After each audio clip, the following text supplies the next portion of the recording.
साथ ही आप सभी का स्वागत है सपना शर्मा के चैनल पर। आज मैं 14 अध्याय पढ़ रही हूँ, तो ध्यानपूर्वक सुने। राधे राधे। तब उसको इस प्रकार धर्मपूर्वक राज्य करते हुए देख देवता क्षुब्ध हो गए। उन्होंने देवाधिदेव शंकर का मन में स्मरण कर आरंभ किया। तब भक्तों की कामना पूर्ण करने वाले शंकर ने नारद जी को बुलाकर देव कार्य की इच्छा से उनको वहां भेजा।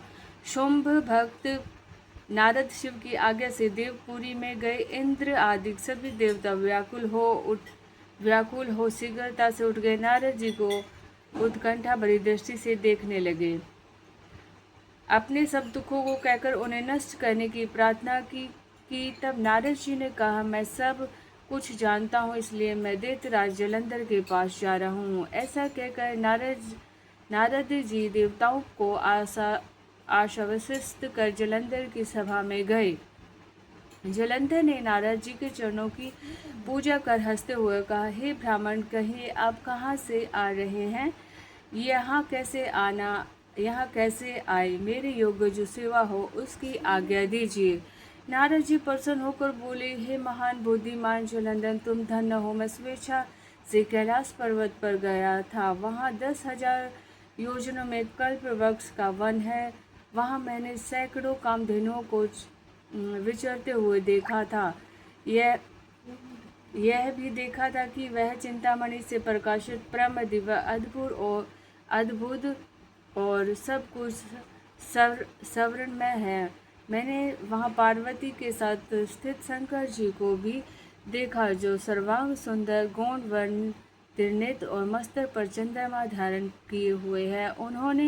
उन्हें देखकर मुझे बड़ा आश्चर्य हुआ कि इनके समान समृद्धशाली त्रिलोकी में कोई नहीं।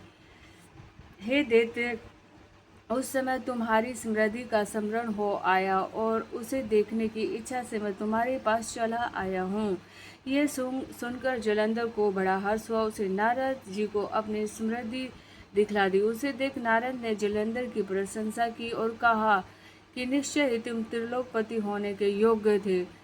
ब्रह्मा जी का हंसयुक्त विमान तुम ले गए और ध्रुवलोक, पाताल और पृथ्वी पर जितने भी रत्न आदि है, सब तुम्हारे ही तो है। ऐरावत, ऊंचेश्वा, घोड़ा, कल्प वृक्ष और कुबेर की निधि भी तुम्हारे पास है। मणि और रत्नों के ढेर भी तुम्हारे पास लगे हुए हैं। इससे मैं बड़ा प्रसन्न हूँ। परंतु तुम्हारे पास कोई स्त्री रत्न नहीं है। इसके बिना तुम्हारा यह सब फीका है। तुम किसी स्त्री रत्न को ग्रहण करो। नारद जी के ऐसे वचन सुनकर दैत्यराज काम से व्याकुल हो गया। उसने नारद जी को प्रणाम कर पूछा कि ऐसी स्त्री कहाँ मिलेगी जो सब रत्नों में श्रेष्ठ हो। नारद जी ने कहा, ऐसा रत्न कैलाश पर्वत में योगी शंकर के पास ही है। उनकी सर्वांग सुंदरी पत्नी देवी पार्वती बहुत ही मनोहर है। उनके समान सुंदरी में मैं किसी को नहीं देखता। उनके उस रत्न की उपमा तीनों लोकों में कहीं नहीं। देवर्षि उस दैत्य से ऐसा कहकर देव कार्य करने की इच्छा से आकाश मार्ग में चले गए। चौथा अध्याय समाप्त हुआ। अब भगवान कृष्ण की आरती कर लेते हैं। ओम जय कृष्ण हरि बोलो, जय जय कृष्ण हरि। भक्तों के दुख सारे पल में दूर करे। परमानंद मुरारी मेरे मोहन गिरधारी।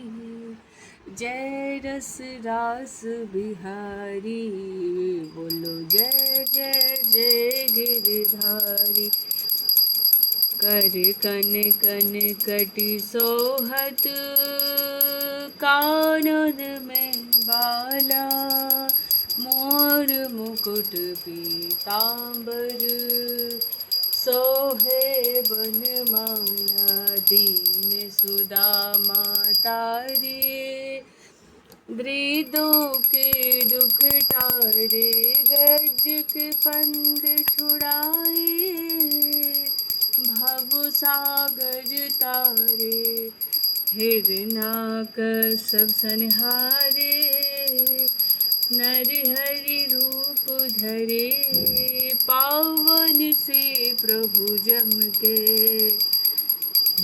के बीज परे, केसी कंस विदारे, नल कबूर तारे, दामोदर छवि सुंदर, भगतन के प्यारे, काली नागन थैया, नटवर छवि सोहे, फन फन नाचा करते, नागा मन मोहे, राज रुगर सन पायो, माता शोक हरे, दुर्पत सूता रखियो, करुणा लाज भरे, ओम जय कृष्ण हरे,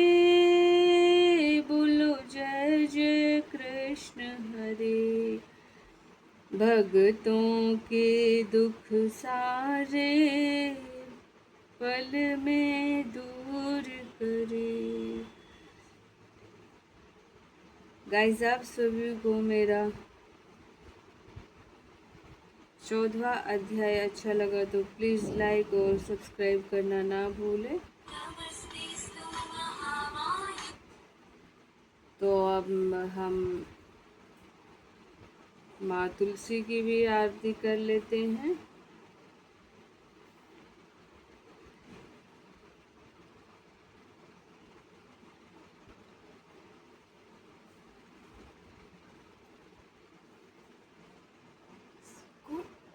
जय तुलसी माता मैया, जय तुलसी माता, सब जग की सुखदाता, सबकी वरदाता, जय तुलसी माता, सब योगों के ऊपर, सब रोगों के ऊपर, रोज से रक्षा करके भवत्राता, जय तुलसी माता, भटु पुत्री है श्यामा, सुरबल्ली है ग्रामा, विष्णु प्रिय जो तुमको सेवे नरसो तर जाता, जय तुलसी माता, हरि के शीस विराजत, त्रिभुवन से हो वंदित, पतित जनों की तारिणी विख्याता, जय तुलसी माता, लेकर जन्म